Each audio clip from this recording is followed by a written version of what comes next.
King got shot. It showed his last words. And I've seen the promised land. And he said he'd seen the promised land. I may not get there with you. I don't know if I'm going to get there with you. But it really doesn't matter with me now. But it doesn't matter about me, because I know we're going to get there. And his last act was trying to get a 15-cent wage increase for garbage men.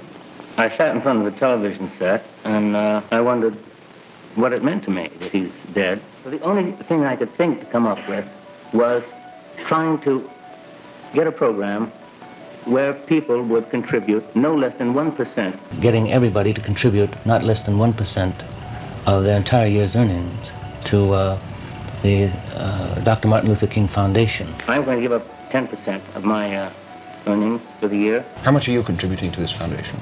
I think it's around $100,000. In the last day and a half, I've talked to Les Crane, Rudy Kelly, Merv Griffin, Joey Bishop, Barbara Streisand, Joanne Woodward, Zev Putterman, Paul Newman, are all willing to give up 1% of their annual salary and send it as a tribute to Dr. Martin Luther King and his foundation.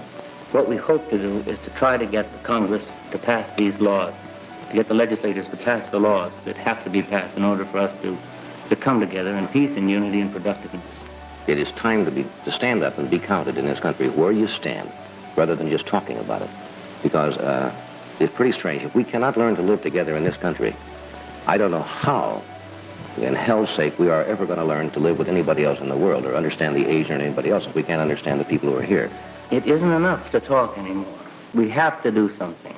And if we don't do it soon, and if we don't do it massively, then there's going to be Armageddon.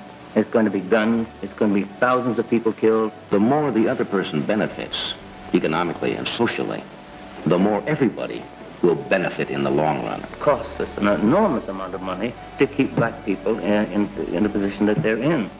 One must do it if one cares anything about the country. Money will buy us time, but can't legislate hate in the human heart. Do you think that people will listen to the views and the opinions of a film star?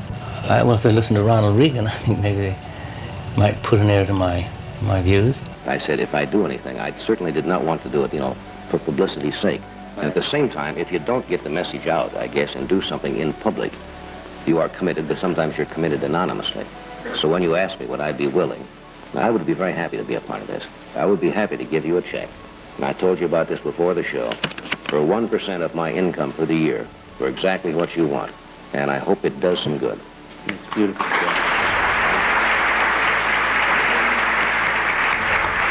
Send you home.